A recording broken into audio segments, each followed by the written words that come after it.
What's up everyone, I'm MicOne, you're awesome, and welcome to the 8th episode of ARMA Shoutcast. This episode is going to be a little bit different from what I've done before. It's going to be a solo cast that I'm trying out, and it's also going to be a different event than I normally film in. We normally film the ARMA Shoutcast series during an event called Friday Night Fights, but instead today, we're going to be filming during a subsidiary event to that called Tuesday Night Team versus Team. It's again run by Bravo Company, the same guys that brought you Friday Night Fights, but it's usually on a smaller scale, and we run only one game or one or two rounds instead of several.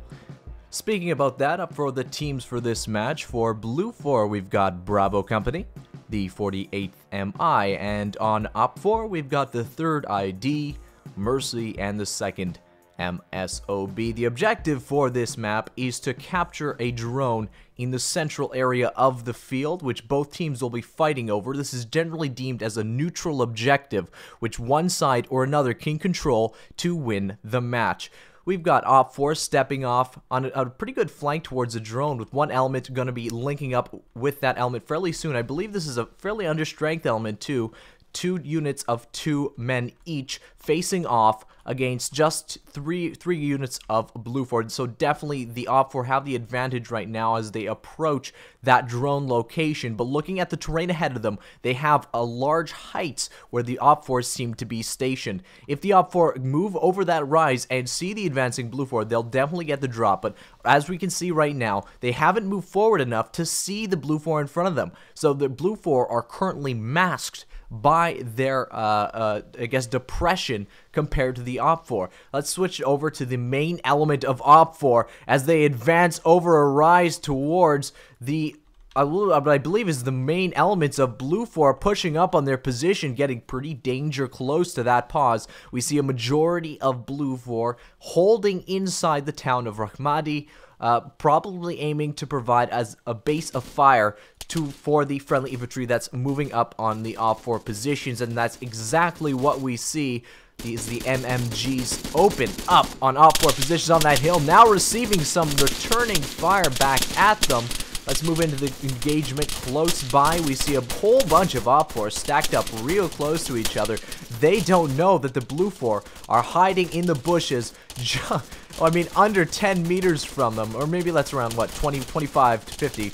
But either way, very close engagements happening now.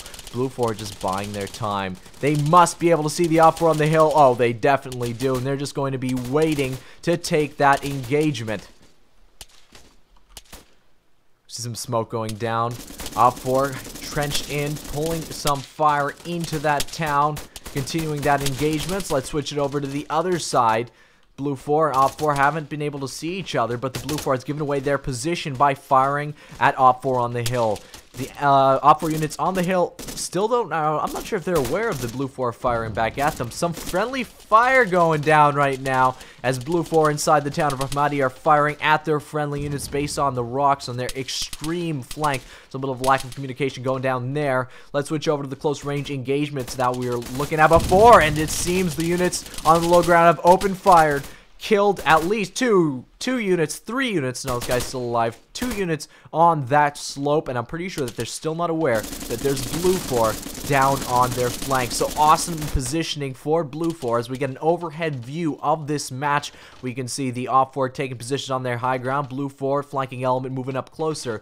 The flanking blue base of fire element for Blue 4 on the other side, putting some fire down, having some fire laid down on them by their own guys. Op 4 unit on that flank, finally giving their position away, firing at the Blue 4 in Rahmadi. But man, this Blue 4 element is taking some major fires. We see there's a casualty right there, and that's a pretty accurate fire coming down from those slopes.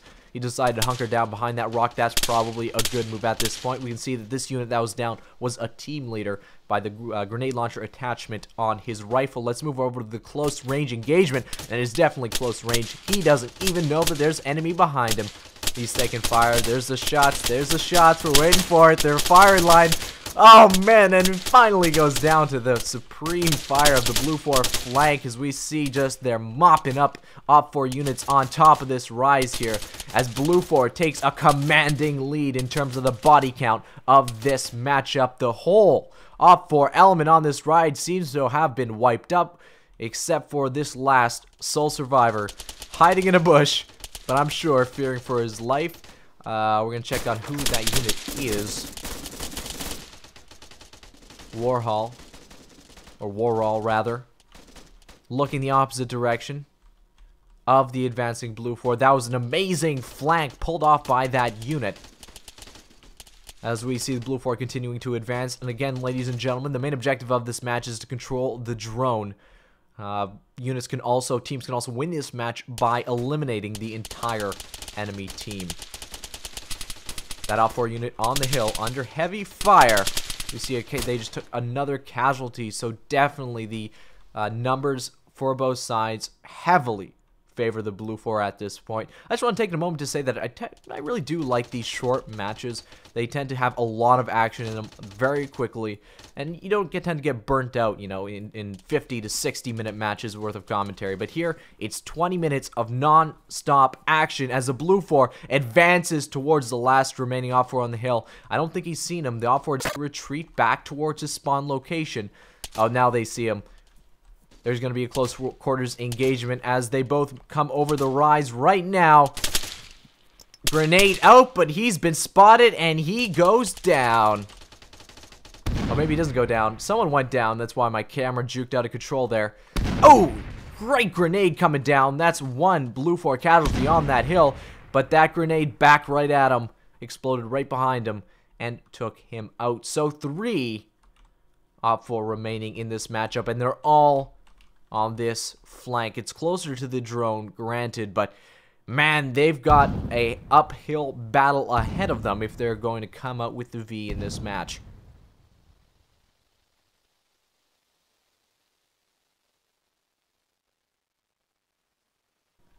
The units of Blue 4 decided to move off of their rocky position, advancing towards the Op 4 on the hill at a crawling pace. They don't want to skyline or silhouette themselves.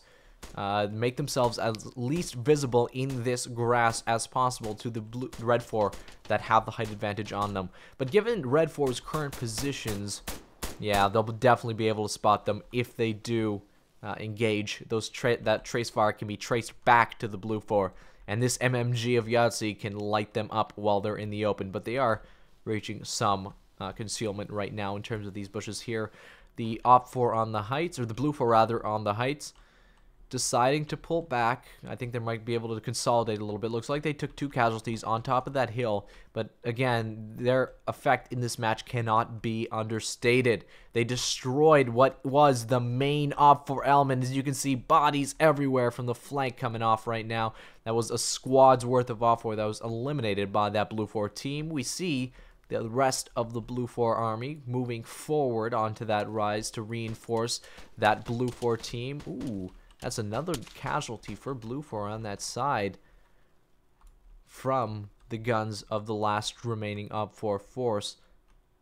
I mean, the Op 4 force does have a really good position right now on top of this this rise with what? I mean, eyes basically 360 degrees or at least 180 towards where the enemy's at. It's going to be a tough engagement for Blue 4 to attack into this, especially with an MMG still up and operational for Red 4. Let's check out the advancing Blue 4 force, still crawling away, entering that concealment we talked about earlier. They've got to get up close in order to have effective fire on these units. Looking down at their view, we can hardly see Yahtzee and the other Op 4 units on that hill. If they stand up, they'll be skylining themselves, but while they're lying down as they are now, the Op 4 are basically invisible to this low ground advance. Moving closer here, we see the Op 4 still holding on their large hilly rise. Let's take an overview. Why don't we? As we see Blue 4 elements approaching out of the MSR from that town of Rahmadi, engaging the Op 4 on the hill, so they definitely know that there's contact there. The units in concealment holding firm right now, as well as the units that have destroyed the Red 4 squad are currently engaging and firing on that Red 4 position. forcing a retreat, or at least a large movement from that Red 4 force. And just as I say that, the two Red 4 units on the hill go down to large amounts of fire coming in from that main Blue 4 force. There's one Op 4 remaining in this matchup, and he is under fire running up this hill. Ladies and gentlemen, I just want to ask you, take a moment to like the video if you did like it. There's more Shoutcasts coming soon as we take part in Friday Night Fights coming up this Friday. The last Op 4 unit doing a little bum shuffle near his concealment. Hope is slowly, or rather very quickly, fading away. I'm hearing lots of fire going down. I don't see any trace specifically. They're suppressing the last Op 4 position. That makes sense. Looking very good for Blue 4 at this point. I just wanted to take a moment to go a little bit meta about Friday Night, or at least ARMA 3 Shoutcasts. I've got a lot of messages internally from Bravo Company members and Friday Night Fight participants, as well as externally from viewers, saying that they'd really like multiple perspectives when we're doing these Shoutcasts. And my response to that is, I've done it before. In the first episode of ARMA 3 Shoutcast, we did feature multiple perspectives from myself, as well as my co-commentator, Obsolete. But unfortunately, we haven't done it since, and there's two reasons for that. The first is it's very difficult to transfer the large file sizes of a 60-minute ARMA 3 match. The gameplay files, or the gameplay videos, are a very large size, and it's hard to download, or at least find some kind of service that lets you upload and download those such large files. Secondly, is because of the utility and the amount of work it takes to do it. So the utility gained by doing those perspectives, it is very cool, but the amount of work it takes to go into the editing process to pick out each individual scene to choose each perspective does make these videos take a lot longer than they already do. I'm looking at possibly implementing it in the future. I'm still searching with various methods about the best way to do that, but at this point, currently it's going to be my own perspective. But speaking on the future of ARMA 3 Shoutcast, we are looking at tightening up the graphics for, you know, the overlay that you're seeing on your screen now. And perhaps a few other changes in terms of a new intro structure and things of that nature coming up fairly soon. That'll probably be out by maybe the 10th or 11th ARMA 3 Shoutcast. I hope you are all enjoying this matchup as it winds down to the point where the Blue 4 are just out on patrol seeking that last Op 4, and they're pretty sure they know his position. He was firing sporadically at Blue 4 in the distance there, but he's fairly well concealed inside these bushes, so the Blue 4 definitely going to need numbers when attacking this position, as Red 4 will get the drop on any attacking Blue 4 force. Stardog, leader of Bravo Company, leading the charge towards that last Op 4 position. Here to crack over his head and just trying to determine where it was coming from, waiting for his fellow Bravo Company members to be following up behind this push. The two units that were originally at the trees on the way flank of Rahmadi have finally moved up onto the Op 4 last position, and he's got a great view on that enemy. That's an LMG.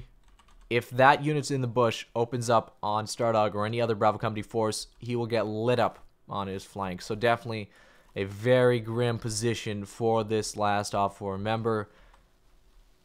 Although he's concealed from the Bravo Company push on that side, he is not concealed from the Blue 4 on the other side. It's just a matter of seeing them. Again, we saw the team leader go down on this position. And remember, on these during these matchups, only the team leaders have binoculars. So they lost their long-range capabilities, really, in terms of spotting enemies with that team leader death. So they aren't able to zoom in and see that there's an Op 4 directly ahead of him in that bush. Blue 4 linking up just, what, 50 meters away from the final remaining Op 4 as they slowly start slithering towards that enemy position.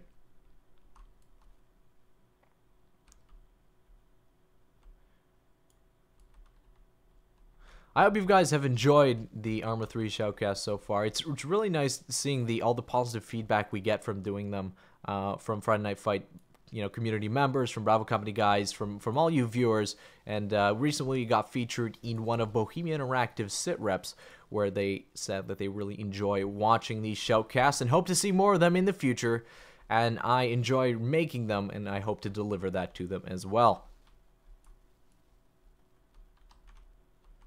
That Op4 unit, sensing the trouble, decides to push further back inside his little bush as he's concealed. Ooh, there we go. Shots being fired. Now they know that there's something over there. As the Bravo Company guys become alerted to something on that pause, the Blue 4 on the hill may have seen the trace, that they know there's something firing back at them. Hopefully there's no friendly fire here, as you can see the Blue 4 from this pause skylining as Bravo Company continues to advance. Shots going down in that valley where they think that fire's coming from. Oh, there we go. He's going in right in the open. He decided to move on the other side of the bush, and that was a fatal mistake. He takes one with him, but he's got a lot more to go as the odds are stacked up against him. He's taking fire from both sides. So Bravo Company has the height advantage during this engagement. They might not have seen exactly where he was coming from. That grenade's out. Looks like it was in the wrong direction. It probably won't get enemy. That one looked a lot better. We'll see if it gets anyone. Nope. Short.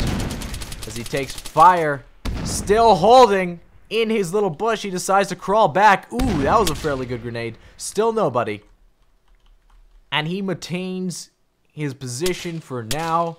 But they're firing into the bush, and that's exactly what they need to do.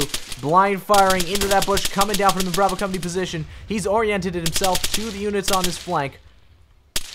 Oh, and there he goes. He actually takes fire from the low ground. What a great shot from this unit. And ladies and gentlemen, that will be the game. Blue 4 has eliminated all of the Op4 on this 8th episode of ARMA 3 Shoutcast, the first solo cast I've tried. If you enjoy these types of commentaries and or shoutcasts, I encourage you to subscribe to my YouTube channel and like up the video if you indeed liked it.